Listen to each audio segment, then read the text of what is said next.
അവൻ നടുക്കത്തോടെ ചുറ്റിനും നോക്കി. നീ ഒറ്റയ്ക്കല്ലേ വന്നേ? ഞങ്ങൾ ആരെയും കണ്ടില്ലല്ലോ. അവന്റെ കണ്ണിൽ ഇരുട്ട് കയറും പോലെ തോന്നി. പിറ്റേന്ന് കണ്ണു തുറക്കുമ്പോൾ അവൻ വീട്ടിലാണ്. ചുറ്റിനും ആളുകൾ. എല്ലാവരുടെയും മുഖത്ത് സന്തോഷമുണ്ട്.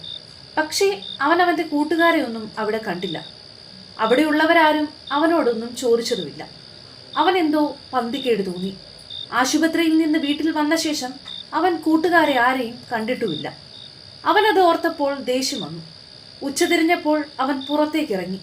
എന്നും കൂട്ടുകാരോടൊപ്പം ഇരിക്കാറുള്ള ആൽമരത്തിന്റെ ചുവട്ടിലേക്ക് പോയി. അവിടെ എത്തിയപ്പോൾ പതിവ് പോലെ അവിടെ അവരുണ്ടായിരുന്നു. നീ എന്താ ഇന്നലെ രാത്രിയിൽ വലിച്ചു കയറ്റിയത്? കൂട്ടത്തിലൊരുത്തൻ അവന്റെ നേരെ വന്ന് ചോദിച്ചു. എന്ത്? ഞാനൊന്നും ഓർക്കുന്നില്ല.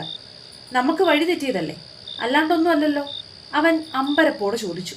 എന്തായിരുന്നു അന്ന് രാത്രി? നീ എന്തൊക്കെയോ പിച്ചും പെയ്യൊക്കെ പറയുന്നുണ്ടായിരുന്നല്ലോ. അവൻ എല്ലാം വിശദമായി പറഞ്ഞു കൊടുത്തു. താനൊന്നും ചെയ്തിട്ടില്ല എന്ന് അവൻ പറഞ്ഞെങ്കിലും അവന്റെ കൂട്ടുകാരൻ കേട്ടതായി പോലും അത് ഭാവിച്ചില്ല. ഇപ്പോഴും ചെറുവള്ളി എസ്റ്റേറ്റിന് മുന്നിലൂടെ പോകുമ്പോഴും അവന് ആദിയാണ്.